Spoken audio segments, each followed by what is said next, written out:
கிராம மிஷனரி இயக்கம் வழங்கும் கிராமிய நேரம் என்ற இந்த நிகழ்ச்சிக்கு உங்களை அன்புடன் வரவேற்கிறோம். கிராம மிஷனரி இயக்கம் கடந்த 27 ஆண்டுகளாக சிறுவர் மற்றும் வாலிபர் மத்தியில் ஊழியம் செய்து வருகிறது. 800க்கும் மேற்பட்ட மிஷனரிகளோடு தமிழ்நாட்டில் உள்ள 38 மாவட்டங்கள் உட்பட ஆந்திரா, ஒடிசா, கர்நாடகா, சத்தீஸ்கர், ஜார்க்கண்ட் மற்றும் மத்திய பிரதேசம் ஆகிய மாநிலங்களிலும் நற்செய்தி பணியை செய்து வருகிறது. எமது இலக்கு 1,00,000 கிராமங்கள், 7,000 மிஷனரிகள், ஒவ்வொரு மாநிலத்திலும் 500 மிஷனரிகள். எமது தரிசனம் என் ஆட்டுக்குட்டிகளை மேய்ப்பாயாக என்ற வசனத்தின்படி கிராமங்களில் உள்ள சிறுவர் மற்றும் வாலிபர்களை கிறிஸ்துவுக்குள் வழிநடத்தி அவர்கள் மூலம் கிராமங்களை சுவிசேஷ மயமாக்குதல், சந்திக்கப்படும் சிறுவர் மற்றும் வாலிபர்களை நாளைய தலைவர்களாகவும் ஊழியர்களாகவும் உருவாக்குதல், ஒவ்வொரு கிறிஸ்தவரையும் ஆத்தும ஆதாயம் செய்கிறவராக மாற்றுதல். இப்பொழுதும் எமது நிகழ்ச்சிகளை ஜெபத்துடன் பார்த்து பயனடையுங்கள். செயல்படும் கிறிஸ்தவர்களாக தேவனுக்கு உங்களை அர்ப்பணிப்பது உறுதி. ஹலோ நேயர்களே, உங்ககிட்ட ஒரு நிமிஷம் பேசலாமா? மாவீரன் அலெக்சாண்டர் தெரியாதது யாருமே கிடையாது. அவரோட மரண படுக்கையப்போ அவரோட தளபதி கிட்டக்க கடைசி ஆசையா 3 விஷயத்த கேட்டாரு. முதல்ல, என்னோட உடலை தலை சிறந்த மருத்துவர்கள் தூக்கிட்டு போகணும். 2வது, என்னோட கை வெளியில தெரியறாக்குல சவப்பட்டியை செய்யணும். 3வது, இந்த உலகத்துல நான் சேர்த்து வச்ச வெள்ளி, பொன், தங்கம் இதெல்லாம் என்னோட ஊர்வலத்தப்ப இந்த பூமியில போடணும்னு சொன்னார். உடனே அவர் எதுக்குன்னு கேட்டதும் அலெக்சாண்டர் சொன்னாரு, எனக்கு வந்த நோயை இந்த தலைச்சிறந்த மருத்துவர்களால் கூட சரி பண்ண முடியலங்கிறத மக்கள் தெரிஞ்சுக்கணும். 2வது, வெறுங்கையோட பூமிக்கு வந்தேன், வெறுங்கையோட போறேங்கிறத மக்கள் தெரிஞ்சுக்கணும். 3வது, இந்த பூமியில நான் சேர்த்து வச்ச எல்லாத்தையும் இந்த பூமியிலே தான் விட்டுட்டு போறேங்கிறத தெரிஞ்சுக்கணும்னு சொன்னார். பாத்தீங்களா, வேதத்துல கூட வாசிக்கிறோம், மனுஷனுடைய நாட்கள் புல்லுக்கு ஒப்பா இருக்கிறதுன்னு. சங்கீதம் 103:15. இதே போலதான் வாழுகிற வாழ்க்கையை நம்ம ஏசப்பாக்குள்ள சந்தோஷமா வாழ்ந்துருவோமே. உங்ககிட்ட ஒரு நிமிஷம் பேசலாமா? ஒரு விவசாயி தன்னோட சொந்த நிலத்தை பண்படுத்தி நிறைய திராட்சை கொடிகளை அந்த செழிப்பான இடத்துல நட்டு வச்சாராம். எந்த ஒரு மிருகங்களோ அதை பச்சி தரக்கூடாதுன்னு சொல்லி அதை வேலி அடைச்சு பாதுகாத்தாராம். நம்ம இவ்வளவு நல்லா பாதுகாக்கிறோமே, நிச்சயமா இது இனிப்பான கனிகளை கொடுக்கும்னு சொல்லி நம்பி ஒரு பெரிய திராட்சை ரசம் தயாரிக்கிற ஃபேக்டரியவே ஓபன் பண்ணிட்டாராம். ரொம்ப எதிர்பார்ப்போட காத்திருந்தாருங்க. ஆனா அது ரொம்ப கசப்பான கனிகளை கொடுத்துச்சான். இதனால விவசாயி சோர்ந்து போயிட்டாராம். இதே போலதாங்க நம்மளோட ஏசப்பாவும் நம்மளோட வாழ்க்கையில எல்லா பிரச்சனைகள் இருந்து நம்மளை பாதுகாத்து நம்மளோட தேவைகளை சந்திச்சு இம்மட்டுமா நம்ம உயர்த்தி அழகு பாக்குற ஆண்டவருக்கு இனிப்பான கனிகளான அன்பு, சந்தோஷம், சமாதானம் இந்த மாதிரி கனிகளை கொடுக்கிறோமா, இல்ல கசப்பான கனிகளான கோபம், பெருமை, பொறாமை இந்த மாதிரி கனிகளை கொடுக்கிறோமான்றத நம்ம சிந்திச்சு பார்க்கணுங்க. வேதத்துல கூட ஒரு வசனம் இருக்கு, கலாத்தியர் 5:22-23. ஆவின் கனிகள் 9 கனிகள் இருக்குங்க. இந்த மாதிரி கனிகள் நிறைந்த வாழ்க்கை வாழணும் தான் இன்னைக்கு ஏசப்பா நம்ம இடத்துல எதிர்பார்க்கிறாரு.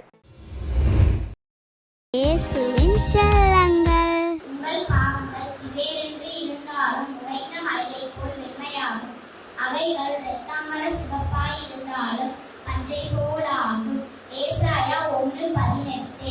கர்த்தருடைய வேதம் குறைவற்றதும் ஆத்துமாவை உயிர்ப்பிக்கிறதுமாய் இருக்கிறது. சங்கீதம் 19:7. கர்த்தருடைய வேதத்தின்படி நடக்கிற உத்தமமானதார் பாக்கியவான்கள். சங்கீதம் 119:1. ஆமென். இயேசுவின் செல்லங்கள். சிங்கக்கேபியில் அவர் என்னோடு அமர்ந்திருந்தார். சுட்டெரிக்கும் அக்கினியில் நடந்தேன். பனித்துளியாய் என்னை நனைத்தார். சிங்கக்கேபியோ சூளை நெருப்போ அவர் என்னை காத்திடுவார். சிங்கக்கேபியோ சூளை நெருப்போ அவர் என்னை காத்திடுவார். அவரே என்னை காப்பவர், அவரே என்னை காண்பவர், அவரே என்னை காப்பவர், அவரே இயேசுவின் செல்லங்கள். Praise the Lord. சங்கீதம் 133. இதோ சகோதரர் ஒருமித்து வாசம் பண்ணுகிறது, எத்தனை நன்மையும் எத்தனை இன்பமும் ஆகிறது. அது ஆரோனுடைய சிரசின் மேல் ஊற்றப்பட்டு அவனுடைய தாடியிலே வடிகிறதும் அவனுடைய அங்கிகளின் மேல் இறங்குறதுமான நல்ல தைலத்துக்கும் எர்மோன் மேலும் சீயோன் பர்வதங்கள் மேலும் இறங்கும் பனிக்கும் ஒப்பாய் இருக்கிறது. அங்கே கர்த்தர் என்றென்றைக்கும் ஆசீர்வாதத்தையும் ஜீவனையும் கட்டளையிடுகிறார். இயேசுவின் செல்லங்கள். சங்கீதம் 146. அல்லேலூயா, என் ஆத்துமாவே கர்த்தரை துதி, நான் உயிரோடுக்கும் மட்டும் கர்த்தரை துதிப்பேன், நான் உள்ளளவும் என் தேவனை கீர்த்தனம் பண்ணுவேன். பிரபுக்களையும் ரட்சிக்க திராணி இல்லாத மனுஷரையும் நம்பாதேயுங்கள். அவனுடைய ஆவி பிரியும், அவன் தன் மண்ணுக்கு திரும்புவான், அந்நாளிலே அவன் யோசனைகள் அழிந்து போம். யாக்கோபின் தேவனை தன் துணையாக கொண்டிருந்து தன் தேவனாகிய கர்த்தர் மேல் நம்பிக்கை வைக்கிறவன் பாக்கியவான். அவர் வானத்தையும் பூமியும் சமுத்திரத்தையும் அதில் உள்ள யாவையும் உண்டாக்கினார். அவர் என்றென்றைக்கும் உண்மையை காக்கிறவர். அவர் ஒடுக்கப்படுகிறவர்களுக்கு நியாயம் செய்கிறார், பசியாய்க்கிறவர்களுக்கு ஆகாரம் கொடுக்கிறார், கட்டுண்டவர்களை கர்த்தர் விடுதலையாக்குகிறார். குருடரின் கண்களை கர்த்தர் திறக்கிறார், மடங்கடிக்கப்பட்டவர்களை கர்த்தர் தூக்கி விடுகிறார். நீதிமான்களை கர்த்தர் சிநேகிக்கிறார், பரதேசிகளை கர்த்தர் காப்பாற்றுகிறார். அவர் திக்கற்ற பிள்ளைகளையும் விதவைகளையும் ஆதரிக்கிறார். துன்மார்க்கரின் வழியோ கவிழ்த்து போடுகிறார். கர்த்தர் என்றென்றைக்கும் அரசாளுகிறார். சீயோனே, உன் தேவன் தலைமுறை தலைமுறையாகவும் ராஜரிகம் பண்ணுகிறார். அல்லேலூயா. இவன் கண்ணு குருடா இருக்குது, ஆவிக்குரிய கண்ணு குருடா இருக்கு. இன்னைக்கு ஏன் இந்தியாவுல எழுப்புதல் இல்லை? நிறைய கிறிஸ்தவங்க ஆவிக்குரிய குருடர்களா இருக்கிறாங்க. அவங்க கெட்ட பார்வை உள்ளவங்க, தனக்கு இருக்கிற இப்போ உள்ள பிரச்சனைகளை மட்டும்தான் பார்த்து குழம்பி செயல்படாம அவிசுவாசத்தோடு சந்தேகப்பட்டு ஜப்பானி கிறிஸ்தவங்களா மாறிட்டாங்க. இயேசு கிறிஸ்துவின் இனிய நாமத்தினாலே கிராம மிஸ்டர் இயக்க குடும்பத்தின் சார்பாக இந்த கிராமிய நேரம் என்ற அந்த நிகழ்ச்சிக்கு உங்களை அன்போடு கூட வரவேற்கிறேன். நீங்க நல்லா இருக்கீங்களா? சந்தோஷமா இருக்கீங்களா? ஏசப்பா கூட இருக்கிறது எவ்வளோ பெரிய மகிழ்ச்சிங்க. வானத்திற்கும் பூமிக்கும் சகல அதிகாரம் படைத்த ஏசப்பா நம்ம கூடயே இருக்கிறேன்றார். உலகத்தின் முடிவு வரைந்தும் சகல நாட்கள் அவன் கூட இருப்பேங்கிறார். பரவென்னங்க வேணும்? அவரை லேசுப்பட்ட ஆண்டவரா? நான் ஏசு கிறிஸ்துவ வாழ்க்கைக்குள்ள வந்துட்டாருனாலே எல்லாத்தையும் தூக்கி போட்டுங்க. சகைகிட்ட போய் கேளுங்கங்க. அம்மாட்ட காட்டத்தி மரத்துல ஏறி இவர் எப்படிப்பட்டவருங்கிறத நீ பார்த்துறோன்னு சொல்லி ஏறி இருக்கிறான். அந்த எண்ணெய் ஆண்டவரை தேடணுங்கிற எண்ணெய் வந்துட்டாலே ஏசப்பா உங்க பக்கத்துல வந்துருவாருங்க, உங்களை தேடி வந்துருவாருங்க. நீங்க இந்த மாசத்துல நான் ஆண்டவருக்காக ஊழியம் செய்யணும்னு ஒரு எண்ணம் வைங்க. நான் இந்த மாசத்துல ஒருவேளை இப்படிப்பட்ட அற்புதம் நடந்துச்சுன்னா நான் ஆண்டவருக்கு ஊழியம் செய்ய போறேன், ஒரு சர்ச்சு கட்டி கொடுக்க போறேன். சூனைமியாள் அப்படிங்கிற அம்மா எப்பொழுதும் வருகிற ஊழியக்காருக்கு ஒரு எங்கள் வீட்டு மாடியில் ஒரு தங்குறதுக்கு ஒரு வீடு கட்ட போகிறேன், ஒரு சின்ன அறை கட்ட போகிறேன். இப்படிப்பட்ட ஆவிக்குரிய எண்ணங்கள் எல்லா கிறிஸ்தவ உள்ளத்துலேயும் வரணும். அல்லேலூயா. அப்படி எண்ணம் வந்துட்டாலே ஆண்டவர் பிளஸ் பண்ணிடுவார். நீங்கள் அற்புதத்திற்காக ஜெபிக்கவே வேண்டாங்க. ஏசப்பாவுக்காக நீங்கள் செயல்பட்டீங்கன்னா அற்புதம் தானாக நடக்க போகுது. அந்த சூனைமியாள் அம்மா பாருங்க, எனக்கு குழந்தை வேணும்னு ஜெபம் பண்ணாங்களா? அந்த தீர்க்கதரிசிக்கிற உனக்கு என்ன செய்யணும், ராஜாட்ட இதில் லெட்ரு கொடுக்கணுமா? ஒன்றும் இல்லை, நாங்கள் நல்லா இருக்கங்கிறாங்க. அவன் எலிசாவுடைய அசிஸ்டன்ட் ஊழியக்காரன்னு சொல்கிறான், அவங்களுக்கு குழந்தையெல்லாம் புருஷன் வயது சென்றாச்சு. அப்படின்னா என்ன அர்த்தம்? குழந்தையில இனி குழந்தையே பிறக்காதுங்கிற ஒரு செய்தியை சொல்கிறான். அங்கே வார்த்தை பாருங்க, ஏதோ இப்போ காலகட்டத்தில் ஒரு குமாரனை அணைத்து கொண்டு இருப்பாய், அந்த குறைவுகளை நிறைவாக மாற்றுகிறார். அந்த குழந்தையை ஆண்டு கொடுக்கிறார். அந்த குழந்தை திடீர்னு செத்து போச்சு, செத்த குழந்தைய உயிரோடு எழுப்புகிறார். அப்படின்னா என்ன? ஆண்டவரை குறித்து, ஆண்டவருடைய ராஜ்யத்தை குறித்து செயல்பட்டாலே ஆண்டவர் நமக்கு பெரிய அற்புதத்தை ஆண்டவர் செய்கிறார். ஆசைப்படுங்கங்க. இப்படிப்பட்ட எண்ணங்கள் விருப்பங்கள் உங்களை ஆளுகை செய்யட்டும். அல்லேலூயா. அருமையான தேவடி பிள்ளைகள், கிறிஸ்துவ வாழ்க்கை என்பது ரொம்ப சந்தோஷமான ஒரு வாழ்க்கைங்க. அந்த ஆண்டவர் நம்ம கூடயே வருகிறார். நம்ம எல்லோரும் இந்த வாழ்க்கையை ஏசப்பட்ட ஒப்பு கொடுப்போம், செயல்படுவோம். நமக்கு ஆண்டவர் என்னால் என்ன முடியுமோ அதை ஆண்டவருக்காக ஊழியம் செய்வோம். ஆண்டவர் பெரிய ஒரு எழுப்புதலை நம் கண்கள் முன்பாக நம் தேசத்திலே ஆண்டவர் செய்து கொடுப்பார். ஐயா, எங்களுக்காக நீங்கள் ஜெபம் பண்ணுங்க. எப்படியாவது 7000 மிஸ்டரிகளை இந்தியா முழுவதில் எழுப்பணும். 1,00,000 கிராமங்களை ஆண்டவருக்கு சொந்தமாக மாற்றணும்.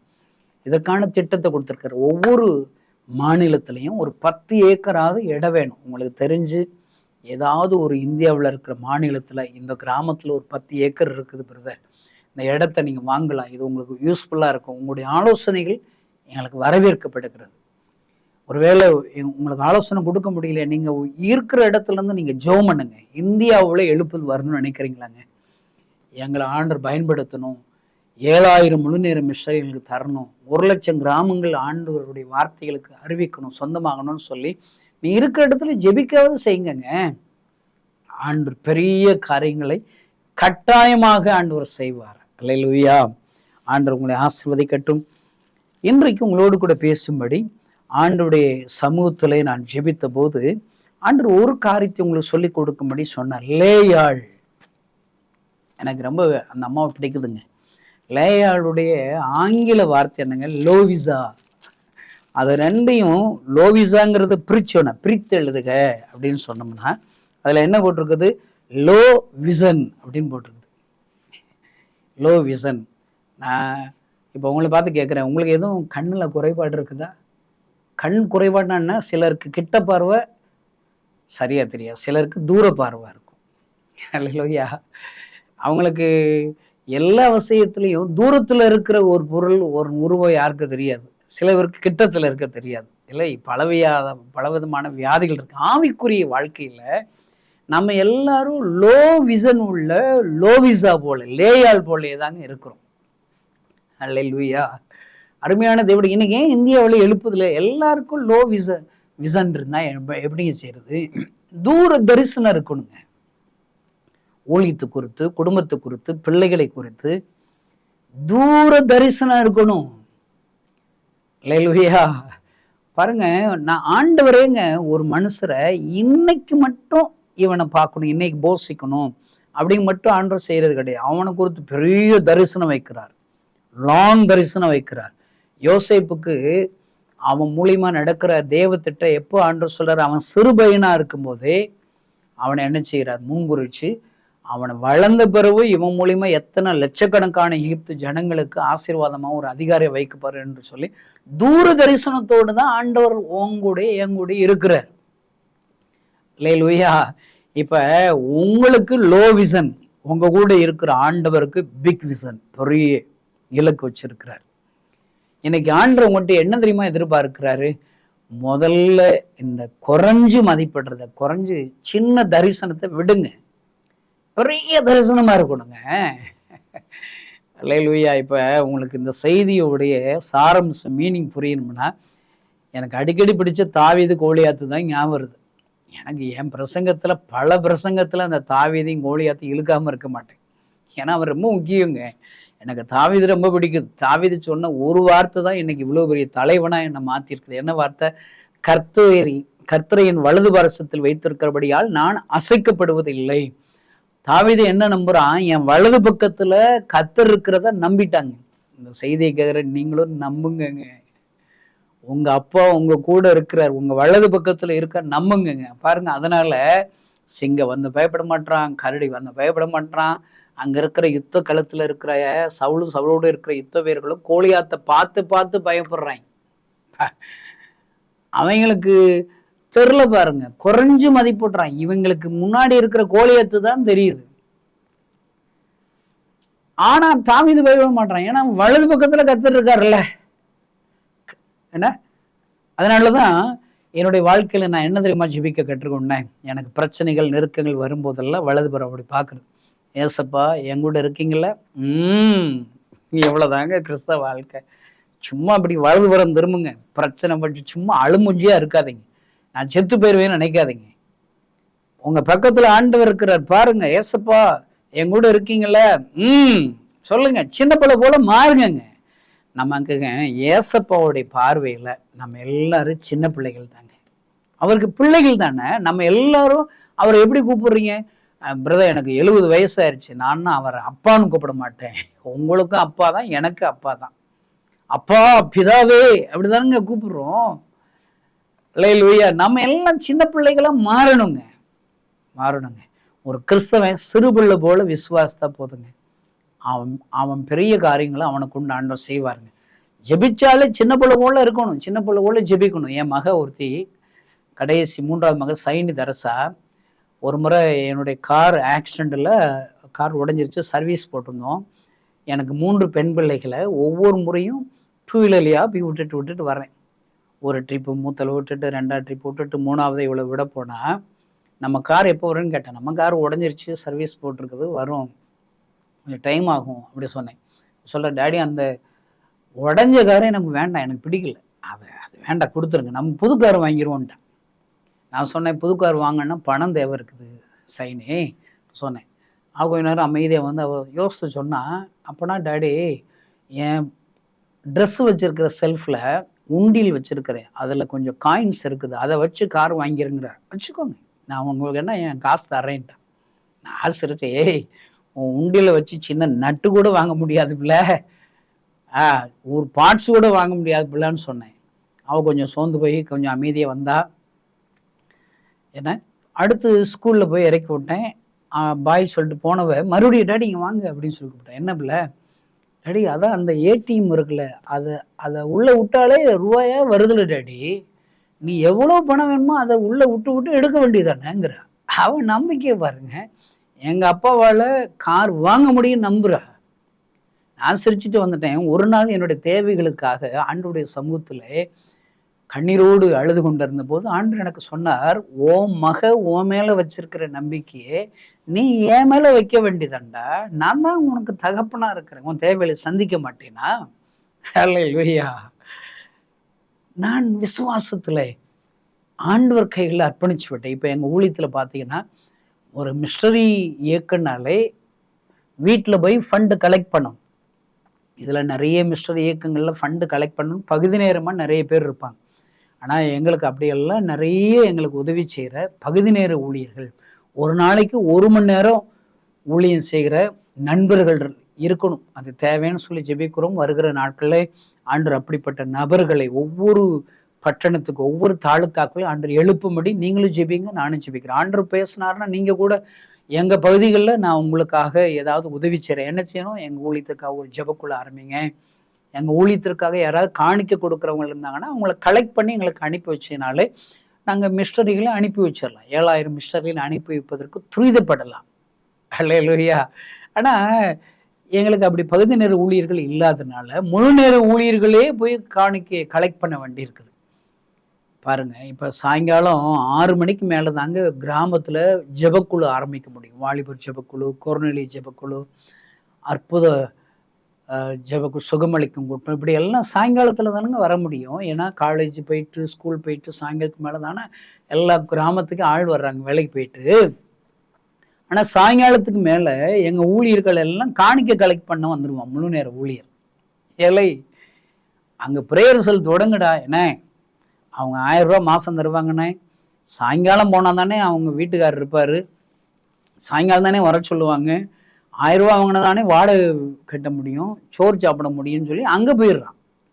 ஒரு வீட்டுக்கு போனால் நீங்கள் ஒரு வாழைப்பழம் தருவீங்க, சேவு மிக்சர் தருவீங்க, ஒரு காஃபி போட்டு தருவீங்க. அடுத்து உங்களுக்கு ஒருத்தர் நாங்கள் விசாரிக்கணும், நாங்கள் செய்கிற ஊழியத்துக்கு ஒருத்தர் நீங்கள் விசாரிச்சீங்கன்னா என்ன ஊழியம் நடக்குது நல்ல மூச்சு விடாமல் ஒரு 1/2 hour எங்கள் ஊழியத்துக்கு ஒருத்தர் சொல்லணும். சொல்லி முடித்த உடனே நீங்கள் உங்களால் இயன்ற காணிக்கை தர்றீங்க, ஜோபிச்சு வாங்கிட்டு வரோம். ஆனால் அந்த காணிக்கை கிராமத்துக்கு தானங்க நீங்கள் கொடுக்குறீங்க. அந்த காணிக்கை வர்றதுனால ஒரு 1/2 hour அந்த நேரம் விரயமாயிருதுல. அந்த 1000 ரூபா காணிக்கை கிராமம் எழுப்புதலுக்காக பயன்படணும். அந்த 1000 ரூபா வாங்குறதுனால கிராமம் எழுப்புதல் ஊழியங்கள் தடைபடுது. நான் யோசிச்சு பார்த்தேன், என்ன வேதனையாக இருக்குது. நான் ஜெபம் பண்ணேன், எலியாவை தேடி காக்கா வரணும். அல்லேலூயா. காக்காவை தேடி எலியா போடுவான், தப்பானா எடுத்துக்கிறாங்க. இது நான் சொன்னதில் நான் ஒரு தீர்மானம் எடுத்தேன். என் முழு நேர ஊழியர்கள் எந்த வீடுகளுக்கு காணிக்க வாங்க போகக்கூடாது. அல்லேலூயா. ஒருவேளை இன்னும் இந்த செய்தியை கேட்குற நீங்கள், எங்களுடைய முழு நேர மிஸ்டரிகள் உங்கள்கிட்ட யாராவது காணிக்க வாங்க வர்றாங்களா? டேவிட் கணேசன் சொல்லியிருக்கிறாரு, நீங்கள் ஒன்றும் எங்கள் வீட்டுக்குன்னா காணிக்க வாங்க வர வேண்டாம். நாங்கள் காணிக்கையே நாங்கள் போஸ்ட் ஆஃபீஸில் போய் மணி ஆர்டர் பண்ணுறோம், இல்லை பேங்க்கில் போட்டு விட்றோம், இல்லை எப்பொழுதாவது ஏதாவது ஒரு கூட்டங்களில் கொடுக்குறதுக்கு ஒரு வாய்ப்பு வரும்போது நாங்கள் சேர்த்து வச்சு கொடுக்குறோம். நீங்கள் தயவு செய்து எங்கள் வீட்டுக்கெல்லாம் ஊழியத்துக்கு வந்து ஊழியம் எங்களால் தடை பண்ணக்கூடாது, எங்கள் வீட்டுக்கு வராதிங்க நீங்கள் சொல்லுங்கங்க. அல்லேலூயா. ஒருவேளை முழு நேர ஊழியர்கள் தான் வீடுகளுக்கு போய் கலெக்ட் பண்ண வேண்டான்னு இருக்கேன். ஒருவேளை இந்த பாரத்தை சுமக்கிற யாராவது பகுதி நேரமாக ஒவ்வொரு ஏரியாவில் ஒருவர் எழும்புவார்கள். ஆனால் எங்களுடைய இந்த வியமம் ஊழியத்திற்கு பிரதிநிதியாக நான் என்னால் என்றபடி காணிக்கலை கலெக்ட் பண்ணுறேன், கொடுக்கிறவர்களை உற்சாகப்படுத்துகிறேன் என்று சொல்லுங்க, தாராளமாக வரலாம். அல்லேலூயா. இன்னைக்கு ஊழியனாலே காணிக்கை கலெக்ட் பண்ணுற ஊழியம் மட்டும்தாங்க கிட்டத்தட்ட 80% நடக்குதுங்க. ஏதோ கொஞ்சம் அது போக ஒரு ஊழியம் நடக்குது. பிறகு எப்படிங்க எழுப்புதல் வரும்? நான் இப்படி ஒரு தீர்மானம் எடுத்ததுனால எத்தனை பெரிய கஷ்டம் தெரியுமாங்க, குறைவுகள் தெரியுமாங்க, கிரிட்டிசிசம் தெரியுமாங்க. அல்லேலூயா.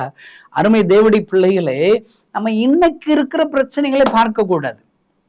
அல்லேலூயா. நமக்கு ஆண்டு மேல பெரிய தரிசனம் இருக்கணும். கோலியாத்தை பார்த்து பயப்படக்கூடாதுங்க. கோலியாத்தை மாற்றுகிற இயேசு கிறிஸ்து பெரியவர், அவர் உயிருள்ள தேவன் என்பதை நம்பணும். என்ன கேட்டா 1 சாமுவேல் 17 அதிகாரத்துல இருக்கிற சவுலோடு இருக்கிற யுத்த வீரர்கள் எல்லாம் லோ விஷன் உள்ளவங்க, குறைஞ்ச தரிசனம் உள்ளவங்க. அவங்க என்ன நினைக்கிறாங்க, நம்ம கூட இருக்கிற ஆண்டவர் சோப்பலாங்கி குழந்தை இயேசு, அவரை வச்சு இந்த கோலியாத்தை முறியடிக்க முடியாது. 40 நாள் பயந்தாடிகளா இருக்கிறாங்க. என்னை கேட்டா 21 நூற்றாண்டு ஆச்சுங்க, பூரா பயந்தாடியாவே இருக்கும். ஏசப்பாவை பயன்படுத்த தெரியல பாருங்க. அவங்க எல்லாம் கோலியாத்தோடைய உருவத்தை பார்க்குறாங்க, பக்கத்துல இருக்கிற கோலியாத்தோட உருவத்தை பார்க்குறாங்க. ஆனா பெரியவர் நம்ம கூட இருக்கிறார். வானத்தையும் பூமியும் சிருஷ்டித்த, வார்த்தையினால் சிருஷ்டித்த வல்லமையுள்ள தேவன், மகிமையுள்ள தேவன் நம்மோடு இருக்கிறார். அவர் ஜெபத்தை கேட்கிறவர். நீ ஒரு ஸ்டெப் எடுத்து வச்சா அவர் உனக்காக 10 ஸ்டெப் எடுத்து வைப்பாருங்க. பேதுரு இயேசு கிறிஸ்து கடல் மீது நடக்கிறத பார்க்குறான். அப்போ அவனோட விசுவாசம் எப்படி மாறுது பாருங்க. நானும் கடல்ல நடக்கல இல்லை. நிறைய கிறிஸ்தவங்க பைபிளை வாசித்து மூளை தாங்க வளருது, ஆனா செயல்பாடுல ஒன்றும் கிடையாது. நான் அறிவு ஜாஸ்தி புத்தி கம்மிங்கிறேன் கிறிஸ்தவங்களுக்கு. என்ன அறிவு ஜாஸ்தி என்ன புத்தி கம்மி? நிறைய பேருக்கு வசனம் தெரியும், அந்த வசனத்தை டேஸ்ட் பண்ணியிருக்காங்களா, வசனத்தை அது பிரயாசப்பட்டு செயல்பட்டு இருக்காங்களான்னு பார்த்தா ஒன்றும் இல்லை. டாக்டருக்கு படிச்சுட்டு ஊசி குத்த தெரியாதவங்கலாம் டாக்டராங்க. ஐயோ ஊசி குத்துனா உங்களுக்கு வலிக்கல, ரத்தம் வரல, எனக்கு பயமா இருக்கு, ஊசி குத்தலை அப்படின்னா டாக்டருக்கு படிச்சு என்னத்தையா நீ கிழிச்ச அப்படி சொல்ல வேண்டி இருக்குல்லங்க. டாக்டர் படிச்சா ஊசி குத்தணும் இல்லைங்க, ட்ரீட்மெண்ட் பார்க்கணும் இல்லை. நீங்க ஏசாமியை அறிஞ்சு எத்தனை வருஷம் சர்ச்சு போறீங்க? அவரை ஏசப்பா பயன்படுத்தணும்ல, ஏசப்பாவுடைய வார்த்தைகளை பயன்படுத்தணும்ல, அவரை விசுவாசிக்கணும் இல்ல. இது வார்த்தை வேற, என் வாழ்க்கை வேற, செயல்பாடு வேறன்னு சொன்னா அவனுக்கு லோ விஷன் இருக்கிறதா தான் அர்த்தம். 2 ராஜாக்கள் புஸ்தகத்துல எலிசா தீர்க்கதரிசியும் அவனுடைய வேலைக்காரனையும் கைது பண்றதுக்கு ஒரு இராணுவங்கள் வந்துருச்சு. 2 பேரை பிடிக்கிறதுக்கு பல நாட்டு இராணுவங்கள் வந்து சுத்திட்டாங்க. அவன் வேலைக்காரன் அதிகாலமே எழுந்திருச்சு அவன் சொல்றது, ஐயோ ஆண்டவரை நம்ம மடிந்து போகிறோம், அவ்வளவுதான், இனி அவ்வளவுதான், நம்ம சாக போறோங்கிறான். ஏன்னா அவனுக்கு லோ விஷனுங்க. அங்க தீர்க்கதரிசி மூலியமாக அவனுக்கு சொல்லப்படுகிற பெரிய வார்த்தை என்ன தெரியுமாங்க? நான் உங்களுக்காக அதை நான் வாசித்து காமிக்கிறேன். அவர்களோடு இருக்கிறவர்களை பார்க்கிலும் நம்மோடு இருக்கிற தேவன் பெரியவர். பெரியவர் பாருங்க, 2 ராஜாக்களின் புஸ்தகம் 6 அதிகாரம் 16வது வசனம். அதற்கு அவன் பயப்படாதே, அவர்களோடு இருக்கவளை பார்க்கலும் நம்மோடு இருக்கவளை அதிகம் என்றான். நீங்க இப்ப இருக்கிற உங்களுக்கு பக்கத்துல இருக்கிற பிரச்சனைகளை பார்க்காதீங்க, அதை காட்டிலும் பெரிய ஆண்டவர் நம்ம கூட இருக்கிறாருங்கிற அந்த கண்ணு திறக்கப்படணுங்க, அந்த விசுவாசம் வரணுங்க. எந்த கிறிஸ்தவன் என் கூட இருக்கிற ஆண்டவர் பெரியவர் அப்படின்னு சொல்றானோ அவன் தான் பெரிய காரியங்களை செய்ய முடியும், அவன் தான் அற்புதத்தை ருசி பார்க்க முடியும். அல்லேலூயா. இவன் கண்ணு குருடா இருக்குது. எங்கள் லேயாளுக்காவது கூச்ச பார்வதா இருந்துச்சு, இவனுக்கு ஆவிக்குரிய குருடனா இங்க இருக்கிறான் அந்த வேலைக்காரன், அசிஸ்டன்ட் ஊழியக்காரன் எலிசாவுக்கு. அங்க தீர்க்கதரிசி என்ன செய்யறாரு பாருங்க, என்ன 17ஆம் வசனத்துல, அப்பொழுது எலிசா விண்ணப்பம் பண்ணி, கர்த்தாவே இவன் பார்க்கும்படி இவன் கண்களை திறந்தருளும் என்றான். உடனே கர்த்தர் அந்த வேலைக்காரன் கண்களை திறந்தார். அவன் என்ன பார்க்கிறான், இதோ எலிசாவை சுற்றிலும் அக்கினிமயமான குதிரைகளாலும் ரதங்களாலும் அந்த மலை நிறைந்திருக்கிறதை இவன் கண்டான். அல்லேலூயா. இவன் கண்ணு குருடா இருக்குது, ஆவிக்குரிய கண்ணு குருடா இருக்கு. இன்னைக்கு ஏன் இந்தியாவுல எழுப்புதல் இல்லை? நிறைய கிறிஸ்தவங்க ஆவிக்குரிய குருடர்களா இருக்கிறாங்க. அவங்க கெட்ட பார்வை உள்ளவங்க, தனக்கு இருக்கிற இப்போ உள்ள பிரச்சனைகளை மட்டும்தான் பார்த்து பார்த்து புலம்பி அழுது செயல்படாம அவிசுவாசத்தோடு சந்தேகப்பட்டு பயத்து சப்பானி கிறிஸ்தவங்களாம் மாறிட்டாங்க, செயல்படாத கிறிஸ்தவங்களா மாறிட்டாங்க, வியாதி கிறிஸ்தவங்களா மாறிட்டாங்க. வியாதி கிறிஸ்தவனா என்ன? நீங்க யோவான் எழுதின சுவிசேஷ புஸ்தகத்துல வாசி பாருங்க. 38 வருடமா ஒருத்தன் வியாதிசம் படுத்து கிடக்கான. ஒருத்தன் எப்படிங்க 38 வருடம் வியாதியோடு படுத்து கிடக்க முடியும்? ஒரு நம்பிக்கையோடு இருக்கிறான். அவனை தேடி ஆண்டவர் வந்து என்ன சொல்றாரு, சுகமாக வேண்டும் என்று விரும்புகிறாயா? இன்னைக்கு நம்ம பார்க்குற கிறிஸ்தவர்கள், நான் ரட்சிக்க விட்டு 10 வருஷம் ஆச்சு, 10 வருஷமா நீ வியாதி கிறிஸ்தவனா இருந்தியா நல்ல கிறிஸ்தவனா இருந்தியான்னு கேட்டா முழிக்கிறாங்க. வியாதி கிறிஸ்தவனா ஆண்டவருக்காக நீ ஒண்ணுமே செய்யலையா, நீ எல்லாம் வியாதி கிறிஸ்தவன் தான். ஒரு ஆத்மா உன் மூலியம் ரட்சிக்கப்படலையா, இல்லையா, நீ வியாதி கிறிஸ்தவன் தான். ஆண்டவர் உன்னை பார்த்து சுகமாக வேண்டும் என்று விரும்புகிறாயா?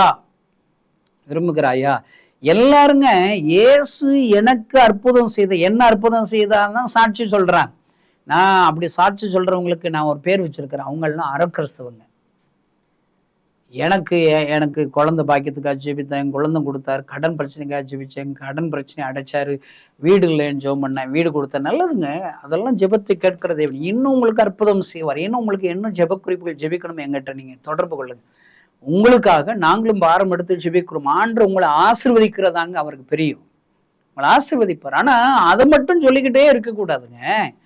இயேசு எனக்கு என்ன அற்புதம் செய்தான்னு சொல்லிக்கிட்டு இருக்கிறவங்க எல்லாம் அறக்கிறிஸ்தவங்க. என்ன செய்யணும்? என்னை கொண்டு இயேசு என்ன அற்புதம் செய்தார், நான் ஜெபித்தேன், ஒரு கிராமத்தில் இருக்கிற பிசாசின் பிடியில் உள்ளவர்களை விடுதலை ஆக்கினார். நான் ஜெபித்தேன், ஒரு வியாதி உள்ளவர்களுக்காக நான் ஜெபித்த போது வியாதி சுகமாகினது.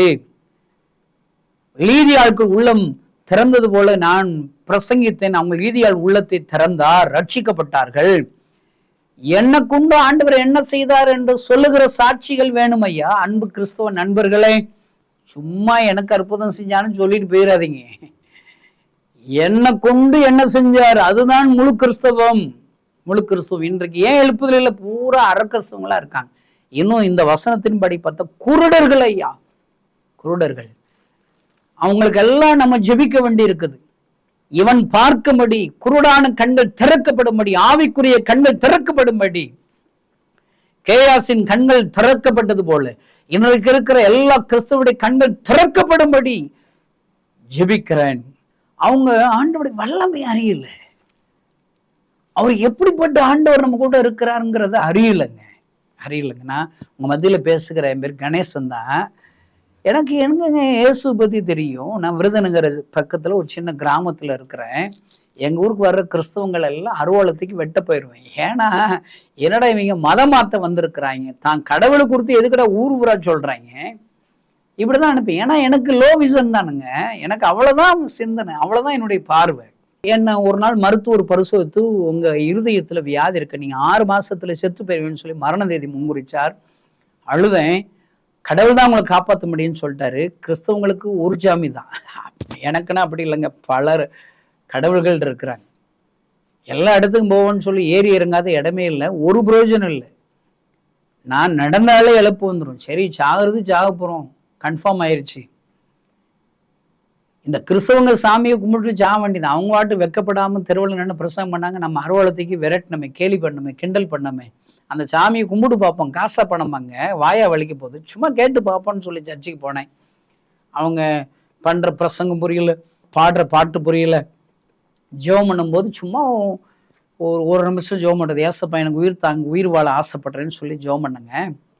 என்ன ஆச்சரியம், ஒரு தொடுதல், ஒரு வல்லமை என்னை தொடுகிறது. ஒரு நிமிஷம் தாங்க ஜெபிச்சிருப்பேன். அந்த ஒரு நிமிஷம் ஜெபத்தில் ஆண்டவர் ஒரு வல்லமை உணர முடிந்தது, அவருடைய கரம் என்னை தொடுகிறதை உணர முடிந்தது. அந்த ஜெபித்து முடித்த உடனே எனக்குள்ளாக இருக்கிற அந்த பயம் என்னை விட்டு போயிருச்சு, ஒரு ஆறுதல் என்னை நிரப்புகிறது. அப்போ அதனால அடுத்த வாரம் போனேன், அதுக்கடுத்த வாரம் போனேன், 5 வாரம் போயிருப்பாங்க. 5 நிமிஷம் ஜெபம் பண்ணாங்க. ஐயோ, உலகம் தர முடியாத சந்தோஷத்தை இயேசு கொடுத்தார். இந்த செய்தி கேட்கிற நண்பர்களே, நீங்க யாரா இருந்தாலும் சரி, கிறிஸ்தவங்களா இருக்கலாம், கிறிஸ்தவங்க அல்லாதவங்களா இருக்கலாம், முகமதி நண்பர்களாக இருக்கலாம், எந்த யாருனாலும் என்னங்க, ஏசப்பாவிடத்துல ஒரு நிமிஷமாவது இருதயத்தை ஊட்டி ஜெபம் பண்ணுங்க. ஏசப்பா உங்களுக்கு ஆறுதல் செய்வாருங்க, ஏசப்பா அற்புதம் செய்வாருங்க. அல்லேலூயா. யாரோ ஒரு பெரிய வல்லமையுள்ள ஊழியக்காரர்கள் ஜெபிச்சுதான் அற்புதம் நடக்கும் நீங்க நினைக்காதீங்க. எந்த இடத்துல இருந்து ஜெபிச்சாலும், யார் ஜெபித்தாலும் அந்த ஜெபத்தை கேட்டு அற்புதம் செய்வார். அல்லேலூயா. ஏதோ ஒரு பெரிய மாற்றம், எல்லாம் என் வாழ்க்கை மாறினது, என் பாவ வாழ்க்கை மாறினது. சந்தோஷம், சமாதானம் என்னால உணர முடிகிறது. நல்ல ஞாபகம் வச்சுக்கோங்க, ஏசப்பா நல்லவர் என்பதை ருசிச்சு பார்க்கணும். ஏசப்படத்தில் ஜெபம் பண்ணீங்கன்னா உங்களை அறியாத ஒரு சந்தோஷம் உங்களை நிரப்புகிறதை உங்களால் உணர முடியும். அதுதான் கிறிஸ்தவ வாழ்க்கை.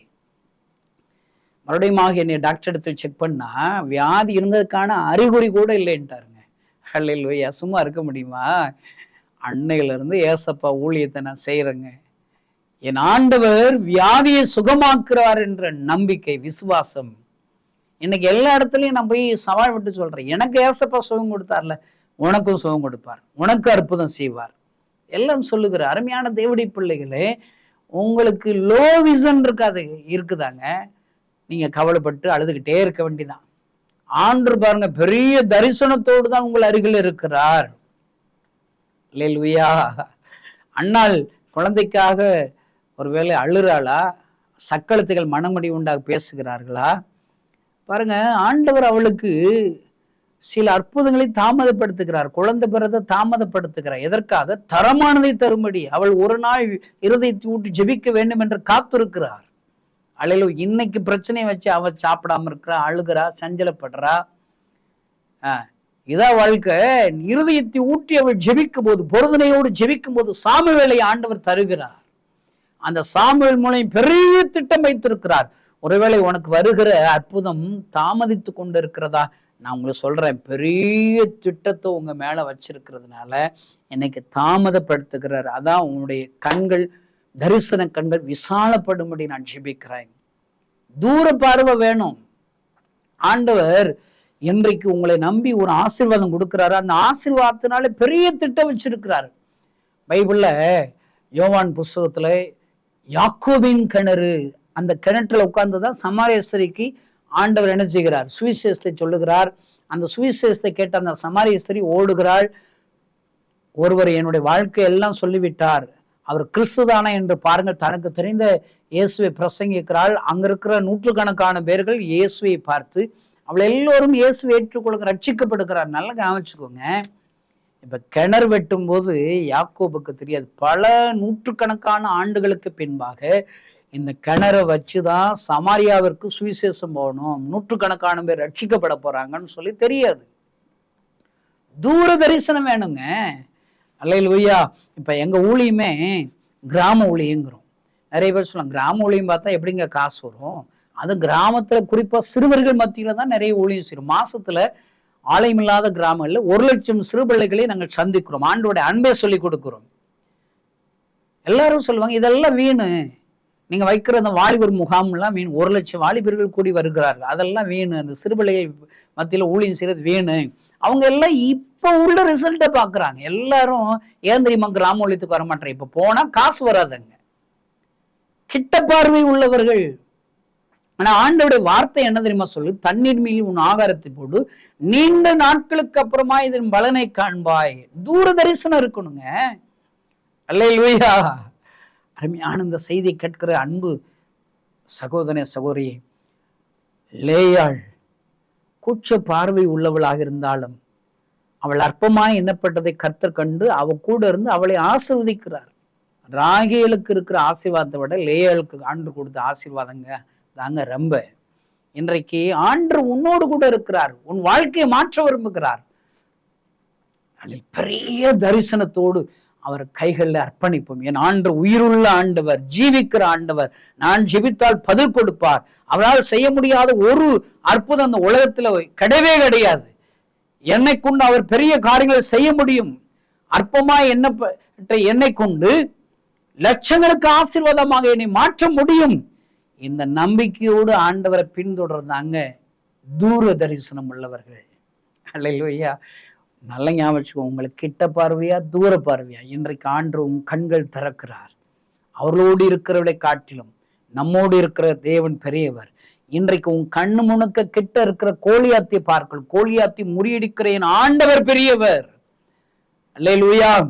அந்த நம்பிக்கையோடு இந்த நாளை ஒப்பு கொடுப்போம். ஆண்டு பெரிய காரியங்களை செய்வர். கண்களை மூடி நாம் ஜெபிக்கலாம். பரலோகத்தில் இருக்கிற எங்கள் அன்பு தகப்பனை, இந்த செய்தியை கேட்கிற ஒவ்வொருடைய ஆவிக்குரிய கண்களும் திறக்கப்படுவதாக, லோ விசனாக இருக்கிற அவருடைய கண்கள் மாறட்டும், தூர தரிசனம் உள்ளவளாக மாறட்டும். இன்றைக்கு இருக்கிற கோலியாத்தை பார்த்து பயந்து நடுங்குகிற அந்த லோ விசன், லோ தரிசனத்தை மாற்றி போடும், அந்த அவிசுவாசத்தை மாற்றி போடும். எனக்குள் என்னோடு கூட இந்த கோலியாத்தை முறியடிக்கிற ஆண்டவர் இருக்கிறார் என்ற விசுவாசத்தை தருவீராக. அல்லேலூயா. ஆண்டவரே, இந்த செய்தியோடு கேட்டு என்னோடு கூட சேர்ந்து ஜெபிக்கிற ஒவ்வொருவருக்கும் தேவையான அற்புதங்களை செய்வீராக.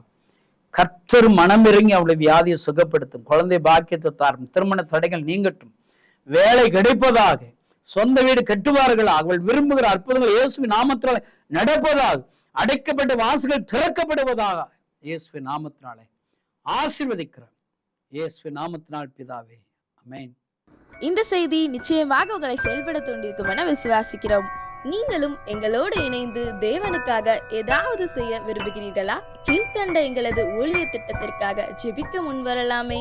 தமிழ்நாடு மற்றும் பிற மாநிலங்களிலும் ஆலயம் கட்ட தேவையாய் உள்ள 1000 கிராமங்களில் இடம் வாங்கி ஆலயம் கட்டப்பட ரூபாய் 5 லட்சமோ அல்லது அதில் ஒரு பகுதியோ கொடுத்து ஆலயம் கட்டி கொடுப்போர் எழும்ப ஜெபியுங்கள். சூனேமியால் எலிசாவுக்கு ஒரு அறை வீட்டை கட்டி கொடுத்தது போல புதிய மிஷனரிகள் தங்கி பயிற்சி எடுப்பதற்கு ரூபாய் 2 லட்சம் கொடுத்து ஒரு மிஷனரி வீட்டை கட்டி கொடுப்போர் எழும்ப ஜெபியுங்கள். நாம் சந்திக்கும் வாலிபர்கள் மற்றும் ஆரம்ப விசுவாசிகளை கிறிஸ்துவுக்குள் வளரச் செய்ய ரூபாய் 300 கொடுத்து முழு வேதாகமும் வாங்கி கொடுப்போர் எழும்ப ஜெபியுங்கள். நாம் பணி செய்யும் 8 மாநிலங்களிலும் உள்ள 880 மிஷனரிகளை மாதந்தோறும் ரூபாய் 10,000 கொடுத்தோ அல்லது இயன்ற காணிக்கையை கொடுத்தோ தாங்குவோர் எழும்ப ஜெபியுங்கள். தமிழ்நாடு மற்றும் பிற மாநிலங்களிலும் துரிதமாக சுவிசேஷம் அறிவிக்கவும் பின்தொடர் பணிக்காகவும் சுவிசேஷ வாகனங்கள் வாங்கி கொடுப்போர் எழும்ப ஜெபியுங்கள்.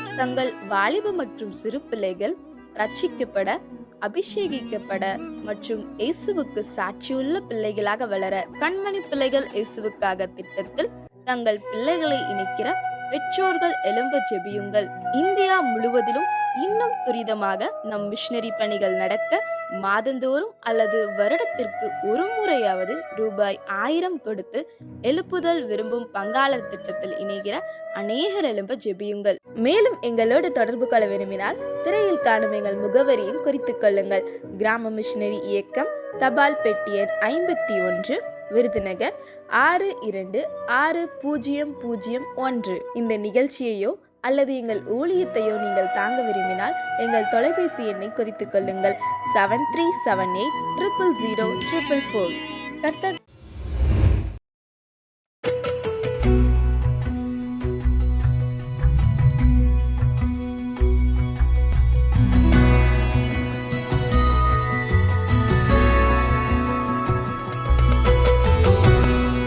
ஆண்டவராகிய இயேசு கிறிஸ்துவின் இனிய நாமத்தினாலே இந்த சாட்சியை கேட்டுக்கொண்டிருக்கிற உங்கள் ஒவ்வொருவருக்கும் அன்பின் வாழ்த்துக்கள். என் பேர் சாரா. எனக்கு சொந்த ஊர் ராமநாதபுரம் மாவட்டம், ஒரு கிராமம். என் கிராமத்தை சொல்லணும்னா எல்லா கிராம பேர் கூட மேப்பில் இருக்கும், ஆனால் மேப்பை தட்டினா கூட எங்கள் ஊர் பேர் வராது. பாரம்பரிய கிறிஸ்தவங்க மாதிரி ஞாயிற்றுக்கிழமை சர்ச்சை போவோம் வருவோம். எங்கள் கிராமங்களில் யாரும் இப்போ அறிவிக்கிற மாதிரி சுவிசேஷம்லாம் அறிவிக்க மாட்டாங்க. அப்போது ஒரு நாள் பிபிஎஸ் நடந்துட்டு இருக்கும் போச்சுல, அந்த அன்னை ஏசப்பாவோட அந்த சிலுவை காட்சி சொல்லி கதை சொன்னாங்க. அந்த சிலுவை காட்சி சொல்லும்போது ஏசப்பா எதுக்காகலாம் அடிக்கப்பட்டாங்க அப்படின்றத அந்த அண்ணன் தான் அன்னைக்கு தெளிவாக சொல்லி கொடுத்தாங்க. 14 வயசுல தான் ஏசப்பா எதுக்காக நம்மளுக்கு அடிக்கப்பட்டாங்கன்றதே எனக்கு தெரிஞ்சிச்சு.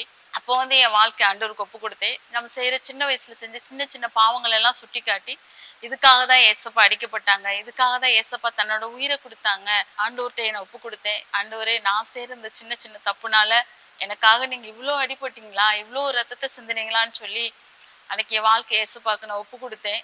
இனி நான் உங்களை அள வைக்க மாட்டேன் ஏசப்பா, நான் சந்தோஷப்படுத்துவேன் ஏசப்பான்னு சொல்லி தெளிவாக சொல்லி கொடுத்தாங்க. அவர் முள்முடி எதுக்கு சூட்டினார்னா, நீங்கள் இருதயத்தில் நீங்கள் தப்பு பண்ண மாட்டீங்க, ஆனால் உங்கள் சிந்தனையில் நினைக்கிறீங்களே, மற்றவங்களை தூண்டி விட்றீங்களே, இப்படிப்பட்ட பாவத்தினால தான் ஏசப்பாவுக்கு முள்முடி சூட்டினாங்க. ஏசப்பாவுடைய கரங்களில் எதுக்கு ஆணி அடித்தாங்க, நீங்கள் செய்கிற அந்த திருநாள தான் ஆணி அடித்தாங்கன்னு சொல்லி இப்படி ஒவ்வொன்றா எக்ஸ்பிளைன் பண்ணி சொல்லும்போது அன்னைக்கு என் வாழ்க்கையை முழுவதும் ஆண்டவருக்கு அர்ப்பணித்தேன். நான் இனி உங்களை சந்தோஷப்படுத்துவேன் ஏசப்பா அப்படின்னு சொல்லி முடிஞ்சது. அவ்வளவுதான். அதுக்கப்புறம் அடுத்த வருஷம் தான் வருவாங்க. புலம்பல் 4 நாள்ல ஒரு வசனம் இருக்கு, பிள்ளைகள் அப்பம் கேட்கிறார்கள் அவர்களுக்கு கொடுப்பார் இல்லை என்று சொல்லி. இப்படிதான் அந்த நாட்கள்ல இன்னும் நான் தெரிஞ்சுக்கிறோம், இன்னும் ஏசப்பா பத்தி தெரிஞ்சுக்கணும்னு சொல்லி ரொம்ப ஆசைப்பட்டேன். ஆனா யாரும் வரல. இப்படிப்பட்ட சூழ்நிலையில இருக்கும்போதுலதான் எங்க பாட்டிகிட்ட எல்லாம் போய் கேட்டேன், நம்ம ஊர்ல எப்படி கிறிஸ்தவம் மாறுச்சு அப்படின்னு சொல்லி கேட்டப்ப சொன்னாங்க, எங்க பாட்டியோட காலத்துல பாட்டியோட அவங்க அம்மா அப்பாலாம் ஏசப்பாவை அறியாத ஒரு கிராமமா தான் எங்க கிராமம் இருந்திருக்கு. அப்ப ஜெஃப்ரின்னு சொல்லி ஒரு மிஷினரி எங்க ஊருக்கு வந்தாராம். அவர் ஏசப்பா பத்தி சொல்லும் போது எங்க ஊர்ல இருக்கிற எல்லாருமே பெரிய அவரை எதிர்த்து நின்னாங்களாம். எங்க கடவுள் தான் பெரிய கடவுள் அப்படின்னு சொல்லி நின்னாங்களாம். அப்ப அவர் சொன்னாரா, இல்ல நீங்க ஏசப்பாவை நம்புங்கன்னப்ப நீ நல்ல ஒரு மசனா அந்த ஊர் என்ட்ரில் ஒரு இடம், நீங்கள் போய் அங்கே போய் ஒரு நாள் நைட்டு தூங்கி எந்திரிச்சிட்டு வந்துரு. அங்கே வந்து பேய் அடித்து செத்துருவாங்களா அங்கே போனால், கன்சிவாக இருக்கிறவங்களாம் போனால். நீ படுத்து எந்திரிச்சிட்டு வந்துரு, நீ உயிரோட வந்தீங்கன்னா உன் கடவுள் தான் உண்மையான கடவுள்னு சொல்லி நம்புறோம் அப்படின்னு சொல்லி சொன்னாங்களாம். இவரும் சந்தோஷமா போய் அங்கே போய் படுத்துட்டு காலையில் எந்திச்சு வந்தாராம். எங்கள் ஊரில் இருக்கிற எல்லாரும் மண்வெட்டி எடுத்துகிட்டு போனாங்களாம், அவரை எப்படியாவது பதிச்சிருவோம் செத்து கிடப்பாருன்ட்டு. பார்த்தா அவர் உயிரோட வந்தாராம். அன்னைக்கு எங்கள் ஊரில் இருக்கிற எல்லாரும் ஏசப்பாவை அறிய ஆரம்பிச்சாங்க. ஒருவேளை அந்த கிராமத்துல அதுவரையிலும் யாரும் சுவிசேஷ அறிவிக்க வந்ததில்லை. ஒருவேளை என்ன ஊழியக்காரியா தெரிந்தெடுக்கிறதுக்காக ஏசப்பா பல காடு கடந்து, நாடு கடந்து, மலைகளை கடந்து, கடலை கடந்து எங்க ஊருக்கு ஒரு மிஷினரிய ஆண்டவர் அனுப்பி வச்சிருக்கிறாரு. இது மாதிரிதான் இன்னைக்கு நிறைய பட்டி தொட்டி கிராமங்கள் ஏசுனா யாருன்னு தெரியாதபடி இருக்கிறாங்க. சர்ச் இருக்கும், ஆலயங்கள் இருக்கதான் செய்யும். கிறிஸ்தவங்களா இருந்தும் கிறிஸ்து இல்லாத கிறிஸ்தவங்களா தான் இன்னைக்கு நிறைய பேர் என்ன மாதிரி அப்பம் கேட்கிறவங்களா ஏசப்போடைய வார்த்தையை கேட்க நிறைய குட்டி பிள்ளைங்கள்லாம் இன்னைக்கும் வாஞ்சியா இருக்கதான் செய்யறாங்க. இது மாதிரி கிராமங்கள்ல நீங்க கடந்து போங்க. இந்த சாட்சியை கேட்கறது மாத்திரம் இல்ல, என்ன ஆண்டவர் அன்னைக்கு ஒரு மிஷினரி எங்க கொண்டு வந்ததுனால இன்னைக்கு நான் வந்து இந்த இடத்துல சாட்சி சொல்ல முடியுது. அப்ப நான் வந்து ஆண்டவர் சொன்னேன், ஏசப்பா எனக்கு சண்டே ஸ்கூல் எடுத்த அந்த அன்னை மாதிரி நானும் பெரிய பிள்ளையாகி எல்லா கிராமத்துலயும் போய் நான் அவங்கள பத்தி சொல்லுவேன் ஏசப்பா அப்படின்னு சொல்லி அர்ப்பணிச்சேன். ஆனா எங்க போகணும்னு சொல்லி எனக்கு தெரியாது. எங்க ஊர்ல இருந்து அடுத்த ஊருக்கு எனக்கு தெரியாது. நான் படிச்ச ஊரு எங்க ஊர் மட்டும்தான் எனக்கு தெரியும். வேற எங்க பஸ் ஏறி எப்படி போகணும்னு கூட தெரியாது. அப்படிப்பட்ட சூழ்நிலையில தான் இந்த கிராம மிஷினரி இயக்கத்துல இருந்து 2 அன்னைமாரி எங்க ஊருக்கு வந்தாங்க. அவங்க வந்தப்போ சொன்னாங்க, நீங்க ஊழியம் செய்யலாமேனும். எங்களுக்கு ஊழியம் செய்ய ஆசை தானே, ஆனா எங்க ஊருக்கு யாருமே வந்ததுல எங்க போகணும்னு எங்களுக்கு தெரியலன்னப்ப இந்த கிராம மிஷினரி இயக்கத்தை அவங்க அறிமுகப்படுத்தி வச்சாங்க. அதன் மூலமா 2004 ஆண்டோடைய ஊழியம் செய்ய முடியா இந்த கிராம மிஷினரி இயக்க விருதுநகருக்கு வந்தேன். அந்த 20 வருடங்களாக கிராம மிஷினரி இயக்கத்தோடு சேர்ந்து தேவனுடைய பணியை செய்து வருகிறோம். நிறைய இடங்களில் சில்ட்ரன்ஸ் மத்தியில சில்ட்ரன்ஸ் கேம்ப் நடத்த, மீடியால பேசுறதுக்கு இப்பெல்லாம் ஆண்டவர் எங்களை குடும்பமா பயன்படுத்திட்டு வரார். எனக்கு 2 பிள்ளைங்க இருக்கிறாங்க. குடும்பத்தோடு சேர்ந்து ஆண்டோடைய பணியை செய்து வருகிறோம். எங்களுக்காக, குடும்பத்திற்காக, பிள்ளைகளுக்காக ஜெபிங்க. இதை கேட்கறது மாத்திரம் இல்ல, இப்படிப்பட்ட பட்டி தொட்டி கிராமங்களுக்கு கேட்கிற நீங்களும் கடந்து போங்க. இன்னைக்கும் பிள்ளைங்க அப்பம் கேட்கிறவங்களா இருக்கிறாங்க. அவங்களுக்கு கொடுக்க நீங்க ஆயத்தமா இருங்க.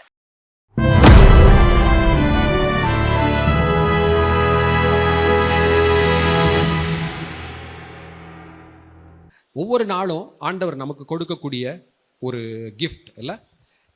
ஒரு நாள் எந்திரிச்சு நம்ம ஜெபித்து அந்த நாளை எதிர்நோக்குகிறோம். ஒவ்வொரு நாளையும் எப்படி பார்க்க வேண்டும் அப்படின்னு சொன்னால், ஒன்று நமக்கு தெரிந்த அழகான ஒரு வசனம் சங்கீதம் 118:24 சொல்லியிருக்கு, இது கர்த்தர் என்ன நாள்? உண்டு பண்ணின நாள், இதில் களிகூர்ந்து மகிழ கடவோம். இன்னைக்கு நம்ம ஒன்றும் பெருசாக சந்தோஷப்படக்கூடிய விஷயங்கள் ஒன்றும் நடக்கலை. ஒரு நாள் மறுபடியும் சொல்கிறேன், காலையில் எழும்புகிறோம், குளிச்சு கிளம்புறோம், இன்னைக்கு ஒன்றும் பிரமாதமாக ஒன்றும் நடந்துடல, அப்படியே நம்மளை சந்தோஷப்படுத்துறதுக்குரிய ஒன்றும் நடந்துடல. அப்படி இருந்தாலும் ஒவ்வொரு நாளும் ஆண்டவர் நமக்கு கொடுக்கக்கூடிய ஒரு கிஃப்ட், இது கர்த்தர் உண்டு பண்ணினால் இதிலே களிகூர்ந்து மகிழ கடவோம். எதுக்கு சந்தோஷப்படுறோம்? இது கர்த்தர் உண்டு பண்ணி எனக்கு கொடுத்துருக்கிற நாள், ஒரு கிஃப்டாக கொடுத்துருக்கிறார், அதை நினச்சி சந்தோஷப்படணும். அல்லேலூயா. கிறிஸ்தவ வாழ்க்கையில் சந்தோஷப்படுவதற்கு 1000 விஷயங்கள் இருக்கிறது. ஆனால் நம்ம என்ன செய்கிறோம்?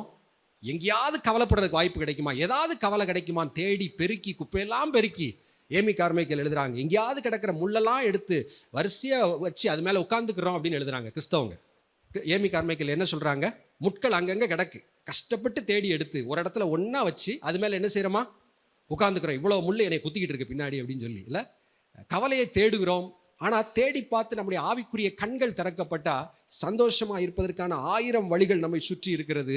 இது கர்த்தர் உண்டு பண்ணின நாள், இதிலே களிகூர்ந்து மகிழ கடவோம். அது மட்டும் இல்லை, ஒவ்வொரு நாளையும் ஒரு விசுவாசி, ஒரு ஊழியன் எப்படி அதை பார்க்கணும் தெரியுமா? எபேசியர் 5வது அதிகாரம் 16வது வசனத்தில் எழுதியிருக்கு, நாட்கள் பொல்லாதவைகள் ஆனதால் அப்படின்னு சொல்லி எழுதியிருக்கு.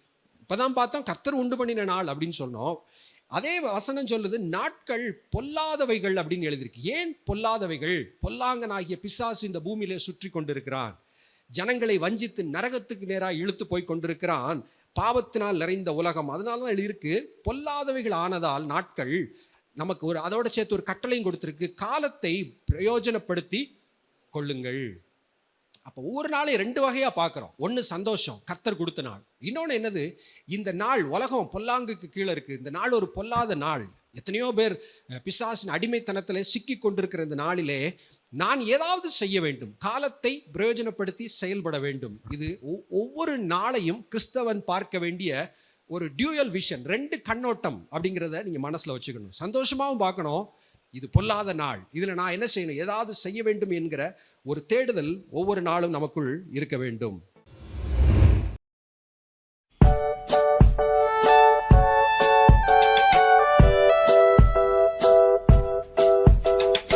ஏசப்பா எப்படிலாம் நம்மளை பாதுகாக்கிறாங்க அப்படின்றத பற்றி இந்த பாட்டு சொல்லுது.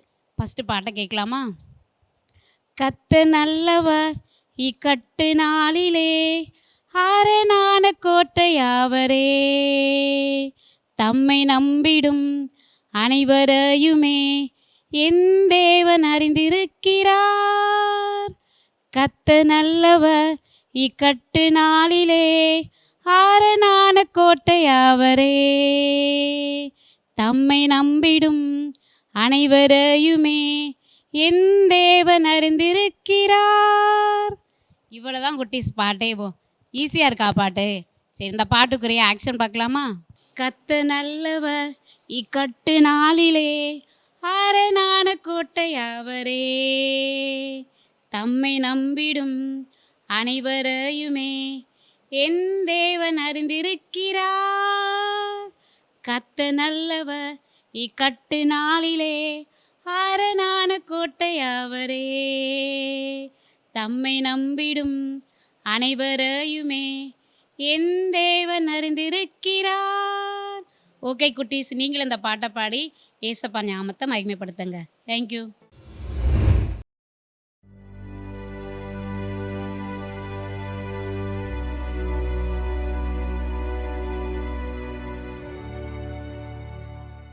கர்த்தருடைய பரிசுத்த நாமம் மகிமைப்படுவதாக. இந்த நாளிலும் மருத்துவ பணியுடன் மிஷனரி பணி செய்த ஒரு குடும்பத்தினரை பற்றி பார்க்க போகிறோம். ஜான் ஸ்கர்டர், அவர்களுடைய துணைவியார் சோஃபியா ஸ்கர்டர். இவங்க 2 பேரும் திண்டிவனம் பகுதியிலே மருத்துவ பணி செய்து வந்தார்கள். அவர்களுக்கு 5வது மகளாக ஐடா ஸ்கர்டர் பிறந்தார். இவ்வாறாக இருக்கும் நேரத்திலே மேற்படிப்புக்காக அமெரிக்காவிலே நியூயார்க் பல்கலைக்கழகத்திலே உயர்நிலை படிப்பு எல்லாவற்றையும் முடித்து 1890ஆம் ஆண்டு தன்னுடைய 20வது வயதிலே தன்னுடைய தாய் சோஃபியா ஸ்கர்டர் அவர்கள் உடல் நலம் பாதிக்கப்பட்டு அதிகமாக சுகவீனமாக இருந்த காலம். அவர்களுடைய தகப்பனார் ஜான் ஸ்கர்டர் அருமையான பிள்ளைகளை அழைக்கிறார், நீங்கள் இங்கு வந்து விடுங்கள் என்று சொல்லி கப்பலில் சென்னை துறைமுகம் வந்து சேருகிறார்கள். அவர்களை அழைத்து வர அவர்களுடைய அப்பா ஜான் ஸ்கர்டர் அங்கு வருகிறார். எல்லாருமாக சேர்ந்து மாட்டு வண்டியில் திண்டிவனத்தில் உள்ள மிஷன் வீட்டிற்கு வந்து சேருகிறார்கள். ஒரு நாள் இரவிலே அவர்கள் வீட்டு கதவு தட்டப்படுகிறது. ஒருவர் தன்னுடைய மகளுக்கு தலைப்பிரசவம் பார்க்க வந்து அழைக்கிறார். நிச்சயமா வாங்க, வந்து என்னோட மகளுக்கு பிரசவ வலியால் துடிக்கிறார்கள், எனவே வந்து பிரசவம் பாருங்கள் என்று சொல்லி அழைக்கிறார். அப்பொழுது ஐடா ஸ்கர்டர், என்னால் பிரசவம் பார்க்க முடியாது, எனக்கு மருத்துவம் படிக்கவில்லை, எனக்கு தெரியாது என்று சொல்லிவிடுகிறார். என்னுடைய தந்தையை வேண்டுமென்றால் அனுப்புகிறேன். அப்பொழுது அவரும் என்ன சொல்கிறார், வேண்டாம், ஒரு ஆண் பிரசவம் பார்ப்பதை நாங்கள் அனுமதிப்பதில்லை என்று சொல்லி போய்விடுகிறார். அவருடைய மனதில் பயங்கர ஒரு பாரம், பயங்கர ஒரு அழுத்தம். இந்திய மக்கள் இவ்விதமாக விழிப்புணர்வு இல்லாமல் இவர்கள் இருக்கிறார்களே, கண்டிப்பாக இவர்களுக்கு பெண் மருத்துவர் தேவை என்பதை அறிந்து கொண்ட அவள் அதற்கப்புறம் உடனே அவர்கள் தன்னுடைய தகப்பனாரிடம், நான் நியூயார்க்கு சென்று மருத்துவம் படித்து வந்து இங்குள்ள மக்களுக்கு நான் இறைப்பணியுடன் சேர்ந்து மருத்துவ பணியும் செய்வேன் என்று சொல்லி வாக்கு கொடுக்கிறார். உடனே அவர் என்ன செய்கிறார், தன்னுடைய மகளை நியூயார்க்கு மருத்துவ பல்கலைக்கழகத்துக்கு அனுப்பி வைக்கிறார். மருத்துவ சம்பந்தப்பட்ட அனைத்து படிப்புகளையும் படித்து திரும்பமாக இந்தியா வருகிறார். அவர்களுடைய அப்பாவுடன் சேர்ந்து ஐடா ஸ்கர்டர் மருத்துவம் பணி செய்கிறார்கள். கொஞ்ச காலம் செய்து கொண்டு இருக்கும் பொழுது அவங்க தகப்பனார் மரித்து விடுகிறார்கள். தகப்பனார் மரித்தவுடன் மருத்துவ பணியின் முழு பொறுப்பையும் ஸ்கேடர் எடுத்துக்கொள்கிறார்கள். வேலூரில் வந்து மான்ஹேடர் கொடுத்த பணத்தில் வைத்து ஒரு சிறு மருத்துவமனை ஆரம்பிக்கிறார்கள். ஆரம்பித்து வருகிற அனைவருக்கும் மிஷனரி பணியுடன் மருத்துவ பணியும் செய்து கொண்டு இருக்கிறார்கள். எல்லாருக்கும் இலவசமாக மருந்துகளும் மாத்திரைகளும் எல்லாமே இலவசமாக அந்த மருத்துவ பணி ஆரம்ப காலத்திலே நடைபெற்று வருகிறது. கொஞ்சம் அடுத்து மருத்துவ கல்லூரிகள் அவர்கள் திறக்கிறார்கள். அதன் மூலம் மருத்துவர்களும் பயிற்றுவிக்கப்படுகிறார்கள். அநேக செவிலியர்கள், அநேக மருத்துவர்கள் ஐடாஸ் கேடர் மூலம் வெள்ளூர் சிஎம்சி ஹாஸ்பிட்டலில் இருந்து பயிற்றுவிக்கப்பட்டு பணியாற்றுகிறார்கள். மிகப்பெரிய ஒரு ஹாஸ்பிட்டலாக இது செயல்பட்டு வருகின்ற வேளையிலே 1952 வருடம் உலகின் மிக சிறந்த 5 மருத்துவ டாக்டர்கள், அவர்களில் ஒருவராக இவர்களுக்கு பட்டம் கிடைக்கிறது. இவர்கள் சிறந்த பணியாற்றினார்கள் என்று சொல்லி உலகம் இவர்களை கௌரவிக்கிறது. தன்னை அர்ப்பணித்து அமெரிக்காவில் இருந்து இங்கு வந்து இந்திய மண்ணிலே மிஷனரி பணியாற்றிய அநேக நபர்களுள் இவர்களும் மறக்க முடியாத இந்த பூமியிலே அவர்கள் ஒரு கோதுமை மணியாகவும் நம்முடைய மனதிலே நீங்காத இடம் பெற்ற எல்லாராலும் புகழப்பெற்ற ஆன்டியாக அவர்கள் நினைவில் இருக்கிறார்கள். கர்த்தர் தாமே நம்மளையும் விதமாக ஒவ்வொருவரையும் அர்ப்பணிக்க ஏவுவாராக. ஆமென். திறப்பிலே நிற்கும் சுவரை அடைக்கும் தக்கதாக ஒரு மனிதனை தேடினேன், ஒருவனையும் காணேன் அப்படின்னு சொல்றார். நம்ம எழுதி வைத்து ஜெபிக்கிற எல்லா காரியங்களுக்கும் நம்முடைய தேவன் பதில் கொடுக்கிறவராய் இருக்கிறார்.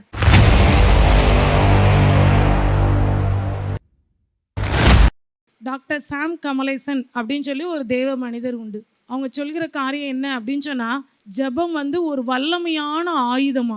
அந்த வல்லமையான ஆயுதத்தை இதுவரைக்கும் கிறிஸ்தவர்களோ திருச்சபைகளோ எதிர்பார்க்கிற தேவன் எதிர்பார்க்கிற அளவு அதை பயன்படுத்தவில்லை. இனியாயிலும் பயன்படுத்துவார்களா அப்படின்னு சொல்லி ஒரு கேள்விக்குறியை வைக்கிறார் உங்கள் முன்பாக. அந்த கேள்விக்குறியை இந்த நாளிலே உங்கள் முன்பாக நானும் வைக்க விரும்புகிறேன். ஜெபம் என்கிற பவர்ஃபுல் வெப்பன். இந்த உலகத்தில் எதெல்லாம் ரொம்ப பவர்ஃபுல் அப்படின்னு சொல்லி நம்ம நினைக்கிறோமோ அது எல்லாவற்றையும் மிஞ்சி நிற்கக்கூடியது ஜெபம். அந்த ஜெபத்தினால சாதிக்க முடியாதது அப்படின்னு சொல்லி ஒன்றுமே இல்லை இந்த உலகத்தில். நம்ம மூளையினால நிறைய காரியங்களை முயற்சிட்டு திட்டமிடலாம். ஆனா முழங்கால் ஊன்றி ஜெபிக்கிற எல்லா காரியத்திற்கும் தேவனுடைய சமூகத்துல பதில் உண்டு, அற்புதம் உண்டு, அதிசயம் உண்டு அப்படிங்கிறத நம்முடைய வாழ்க்கையில மறந்து போகவே வேண்டாம். அப்படிப்பட்ட ஜெபத்தை இனி வருகிற நாட்களிலேயாவது கிறிஸ்தவர்களும் திருச்சபைகளும் அதை பின்பற்றுவார்களானால் நிச்சயமாகவே நம்முடைய தேசத்துல எழுப்புதலை காண்பது மிகவும் சமீபமாய் இருக்கிறது. நாம் வாழ்ந்து கொண்டிருக்கிற காலம் கடைசி காலம். எழுப்புதலின் நேரத்திற்கு நம்ம வந்துவிட்டோம் என்று சொல்லி மிகவும் பிரயாசப்பட்டு கொண்டிருக்கிறோம். எழுப்புதலுக்காக பிரயாசப்பட்டு கொண்டிருக்கிற இந்த நாட்களிலே நாம் அதிகமாய் செய்ய வேண்டிய காரியம் என்ன அப்படின்னு சொல்லி பார்த்தோம்னா, ஜெபிக்கணும். ஜெபிக்கிற ஒரு கூட்டத்தை தேவன் எதிர்பார்த்து கொண்டே இருக்கிறார். திறப்பிலே நிற்கும் சுவரை அடைக்கவும் தக்கதாக ஒரு மனிதனை தேடினேன், ஒருவனையும் காணேன் அப்படின்னு சொல்றார். யாரை நான் அனுப்புவேன், யார் எமது காரியமாய் போவான் என்று சொல்லி ஏசாயால ஆண்டவர் பரிதவிக்கிற குரலோடு கேட்கிறார். அன்று ஏசாயா என்னை அனுப்பும் என்று சொல்லி ஆண்டவருடைய சமூகத்துல தன்னை அர்ப்பணித்தது போல இந்த நாளிலும் யாரை நான் அனுப்புவேன், யார் எமது காரியமாய் போவான்.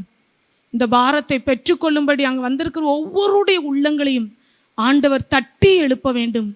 ஒரு தேவ மனிதர் அவரிடத்துல பகிர்ந்து கொள்கிற ஒவ்வொரு காரியங்களையும் தன்னுடைய பிரேயர் டைரியில எழுதி வைத்து கொண்டே இருப்பாரா. கடைசியாக அவர் மரித்த பின்பு அவங்களுடைய குடும்பத்தினர் அவர் டைரியை திருப்பி பார்த்தாங்களாம். 10,000 ஜப குறிப்புகள் அவருடைய டைரியில இருந்துதான். அந்த 10,000 ஜப குறிப்புகளுக்கும் தேவன் பதில் கொடுத்து விட்டார் என்று சொல்லி டிக் பண்ணி இருந்தாராம். எவ்வளோ பெரிய அற்புதம் பாருங்களேன். நம்ம எழுதி வைத்து ஜெபிக்கிற எல்லா காரியங்களுக்கும் நம்முடைய தேவன் பதில் கொடுக்கிறவராய் இருக்கிறார். ஏதோ நம்ம இந்த இடத்துக்கு கூடி வர்ற நேரம் ஜெபிக்கிறோம், அதோடு மட்டுமல்ல, உங்களுடைய தனிப்பட்ட ஜப வாழ்க்கையில இப்படிப்பட்ட ஜப அனுபவத்துக்கு நேராக நீங்க கடந்து செல்லும்படி தேவன் எதிர்பார்க்கிறார். நம்முடைய ஜப நேரத்தை இன்னும் திட்டமிடுவோம். இன்னும் நம்முடைய ஜப நேரத்தை அர்த்தமுள்ள ஒரு ஜப நேரமாக செலவிடும்படி தேவ சமூகத்தில் நம்ம காத்திருக்கும்படி நம்மை அர்ப்பணிப்போம். அப்படியாக நம்ம கூடி ஜெபிக்கும் பொழுது தேசத்துல எழுப்புதலை காண்பது நிச்சயம். மனதில் கலக்கமா, வாழ்வில் பயமா, பாவ பழக்கத்திலிருந்து விடுபட முடியவில்லையா? வாழ்வில் என்ன செய்வோம் என்ற குழப்பமா? தேவனுக்காக ஏதாவது செய்ய ஆசையா? விடை தெரியாத கேள்விகளுக்கு விடையறிய வாருங்கள். கர்த்தருடைய கை குறுகியிருக்கிறதோ? இதை செய்ய எனக்கு வல்லமை உண்டென்று விசுவாசிக்கிறீர்களா? திருச்சி மொராய் சிட்டியில் மாபெரும் எழுப்புதல் வாலிபர் முகாம் ஆகஸ்ட் 15ஆம் தேதி வியாழக்கிழமை சுதந்திர தினத்தன்று மதியம் 3 மணி முதல் இரவு 9 மணி வரை. இனிமையான பாடல்கள், உயிர்ப்பிக்கும் சாட்சிகள், சிந்திக்க வைக்கும் குறு நாடகங்கள், சகோதரர் மோகன் சி லாசரஸ் மற்றும் நமது சகோதரர் டேவிட் கணேசன் அவர்களின் வல்லமையான தேவ செய்திகள். எனக்கு அன்பான வாலிப தம்பி, வாலிப மகளே, ஆண்டவர் சொல்லுகிறார், நான் உன்னை ஆசீர்வதித்து உன்னை இந்த தேசத்துக்கு ஆசீர்வாதமாய் மாற்றுவேன். என் இந்தியாவிற்கு ஆசீர்வாதமாக நான் உன்னை மாற்றுவேன். அருமையான இங்க வந்திருக்கிற வாலிப தம்பிமார்களே, தங்கச்சிமார்களே, இன்னைக்கு நீ வீட்டுக்கு போகும்போது ஏசப்பா உங்க கூட வரப்போகிறார். இந்த கூட்டத்தில் இருக்கிற நிறைய பேரு இந்த கிறிஸ்தவ கூட்டத்தில் என்ன நடக்குன்னு வேடிக்கை பார்க்க வந்திருக்கிறீங்களா? வாலிபரே, நீங்களும் பங்கு பெறுங்கள், உங்கள் நண்பர்களையும் பங்கு பெற செய்யுங்கள். மேலும் தொடர்புக்கு 9486142610 87780 82167.